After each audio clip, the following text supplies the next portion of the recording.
El tema de este podcast es la Revolución de México y la Revolución Rusa. Una transcurrió en América en 1910 y la otra en Europa Oriental en 1917. Contamos con algunos invitados que nos van a contar lo que saben de las dos. Empecemos por la Revolución Mexicana. Hola Facundo, vos nos vas a contar en qué contexto se desarrolla esta revolución.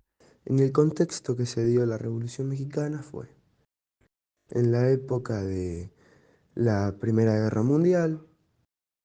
También hubo cambios políticos en el mundo, hubo cambios sociales y económicos en el mundo y en México. También se dio la dictadura de Porfirio Díaz, la modernización e industrialización. Eh, Otro de los contextos fue la desigualdad económica y social en el mundo y en México, los conflictos internacionales, crisis económicas en el mundo, reformas políticas y el crecimiento de la población. Según la bibliografía, ¿quiénes fueron los protagonistas más destacados? ¿Quiénes fueron los protagonistas de la Revolución de México? Los protagonistas fueron Porfirio Díaz, que fue presidente de México antes de la Revolución, pero también fue político, militar y dictador.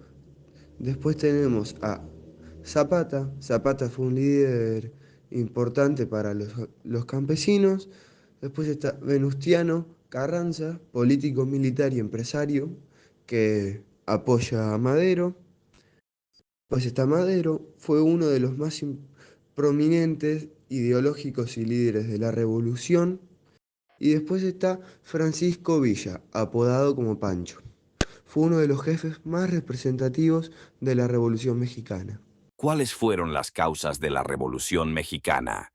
Las causas a la Revolución Mexicana fueron la dictadura de Porfirio Díaz y la represión a la población, la desigualdad económica y social, los problemas agrarios y la falta de acceso a la tierra, la corrupción y abuso de poder, la falta de democracia y libertades, la influencia de ideas revolucionarias, crisis económica y recesión, divisiones políticas y rebeliones, y la elección presidencial fraudulenta de 1910.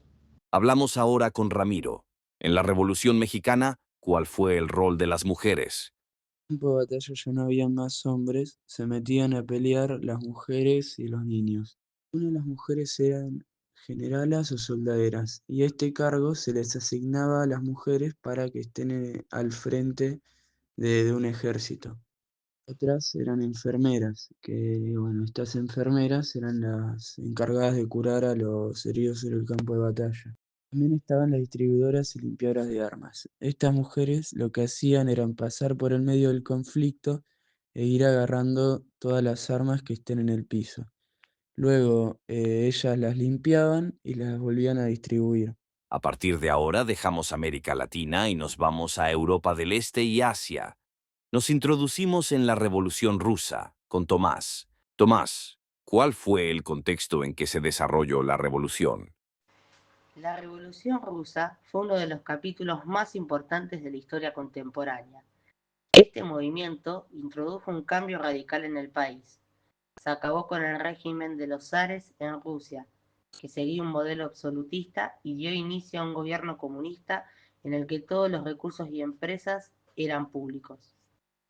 Los rusos fueron los verdaderos impulsores de la revolución. Las continuas derrotas contra el ejército alemán, la muerte de jóvenes soldados en la guerra y las grandes desigualdades entre nobles y trabajadores hicieron que el pueblo se rebelara contra el gobierno y la monarquía de los zares.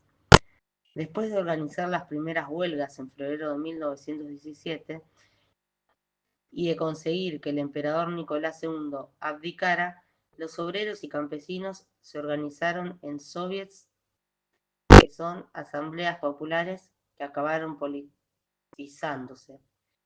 En la Revolución de Octubre de 1917, los soviets ocuparon puestos estratégicos y asaltaron el gobierno para tomar el poder. ¿Cuál fue el factor desencadenante?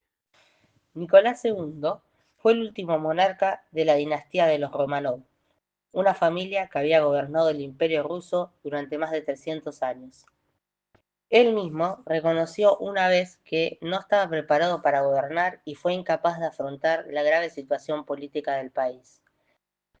La mujer de Nicolás II tenía muy mala fama entre los rusos porque era de origen alemán y Rusia estaba perdiendo la guerra contra Alemania.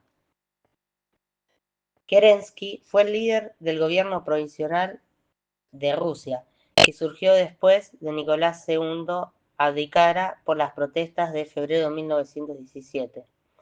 Kerensky gobernó de forma pacífica para todo el país. Mantuvo al margen la familia real, no persiguió a la nobleza y permitió el retorno de algunos exiliados políticos. A pesar de la abdicación del zar, la situación en Rusia no mejoró. Seguía habiendo desigualdades, pobreza y miseria. Kerensky se negó de retirar a Rusia de la Primera Guerra Mundial y eso hizo que perdiera apoyo de la población. Después de la Revolución de Octubre, Kerensky perdió ante el ejército bolchevique de Lenin y tuvo que huir de Rusia para salvar su vida. ¿A qué referente tenemos que reconocer en esta contienda? Entre las personas que regresaron a Rusia después de la Revolución de febrero de 1917 estaba Vladimir Lenin, un intelectual y revolucionario. Después de ser encarcelado durante 3 años en Siberia, Lenin se había exiliado en Suiza por sus ideas. Defendía un sistema político contrario al que existía en Rusia desde entonces, sin privilegios para la nobleza, un sistema en el que no existía la propiedad privada y donde todos los recursos y los medios de producción pertenecían al pueblo. Lenin lideró la Revolución de Octubre y creó el Partido Bolchevique, una corriente radical del Partido Socialdemócrata ruso. Junto a él estaba León Trotsky, otro intelectual y revolucionario comunista que también